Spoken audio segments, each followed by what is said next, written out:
And welcome back. I'm Dylan Black. The book is called Unlocking the Golden Handcuffs, Leaving the Public Service for Work You Really Love. Probably not a great, it's not easy, I can imagine. We'll find out right now. Good idea, though, perhaps. Lewis Eisen is with us right now, the author, speaker, consultant. Okay, can you tell us your story before we get into the book and all the tips in here and what people can do and finding work they love? What is your story? Sure. I started as a lawyer, and I practiced for a few years, and then I went to private consulting. It's about 25 years of training and consulting. And then I went into the public service, and I worked about 15, 16 years in that. And then I left, and now I'm back out on my own again. Okay. So what exactly does it mean to be in the public service? What is that So term public mean? service now includes anybody who's employed by some level of government. So it could be federal, provincial, municipal. It includes police forces, libraries, anybody whose funding core comes back to some level of government. Okay, and in comparison to the private sector, what's the private sector Private about? sector would be private businesses, small business, publicly owned businesses, privately owned businesses, businesses that work on a for-profit basis. Okay, so what made you decide to leave? Because I understand when you're working for the federal government, it can be a pretty good life. So you know what? There are a lot of people who like their job with federal government. There are, unfortunately, a lot of people who don't. And when outsiders look at the job, what they look at is the stability and the benefits and the salary. But very few people there actually love their work. They're not passionate about what they do. Nobody goes up and says, oh man, I love to run a welfare program. You know, I'm just dying to collect taxes from people. Yeah. Nobody does that. Yeah.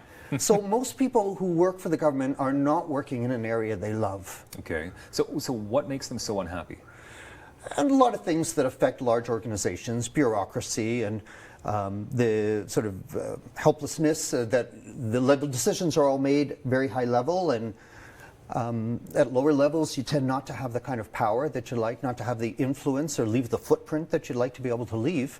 But the main problem is that the difference between private sector and public sector is that out in the real world, if you don't like your job, you leave. You say, you know what, I'm unhappy here, I'm going to find something else. And you go to the competition, who's always happy to hire good talent.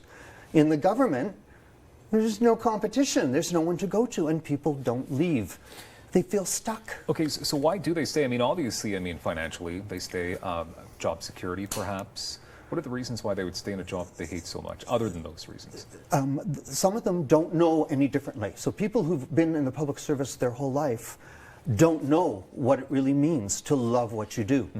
A lot of them, when I ask them why you're staying, they say, do you like your job? They say, well, I love the people. And it's true, the people are great. Most of the people who work in the public service are wonderful, smart, hardworking people. They are great to work with. But loving the people you work with is not the same as loving your work. And most people don't know the difference. Some people just think that work is meant to be drudgery. I mean, I was brought up that way, that if it were fun, they wouldn't have to pay you to do it. There's a reason it's not fun, and that's why they call it work. Okay. But in fact, there is other life out there. Yeah. Okay, so then, if there's other life out there, I mean, why aren't more people doing it? I mean, shouldn't everybody pick up your book and find out how they can unlock the golden handcuffs? Fear. It's fear for the most part? Fear for the most part. And it can be fear of what's outside, fear of not having the stability, fear of what life might be like if I didn't have the pension at the end of the day. It's a lot of fear. Yeah, because we only have one life, right? So you can't be miserable, even though you have to pay for your life, and I get that. But what are some of the tips that we'll find in this book then? So this book is really meant for people who've only worked in the public service, who don't realize that out in the real world, business works differently. So hiring works differently, promotion works differently, reward works differently, delegation, leadership, training, all this stuff works differently out in the real world. Out in the real world, if you do a good job, you might get a raise in pay and a promotion. In the government, that doesn't happen. And so if you've only worked in the government, you wouldn't realize that that's what goes on out there. Why do you think this book is receiving so much praise? Because I was on your website, and it seems like all kinds of very legit people are saying, hey, good for you to speak up on this. Yeah, you know, it's a bit of it's an unspoken truth. You know, we know that there are some good jobs with the public service. There are some very plum jobs. And there's also, I think, a notion that public servants who have a very good union deal shouldn't complain.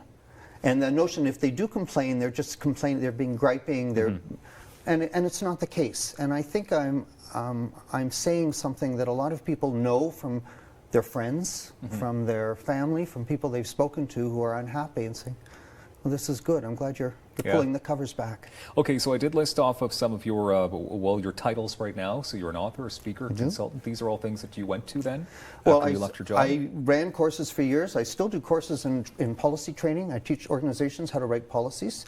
So I stopped for a while I was in the government. And now I'm back full-time doing my own business and being my own boss and loving it. How long has the book been out for, by the way? Since January. Since January, so it's going pretty well. It's going well. Yeah. It's going, Where can people find a copy of this? It's online at any bricks and mortar bookstore, the local chapters, Indigo's, the Prospero. Yeah. Is this the happiest time in your life then?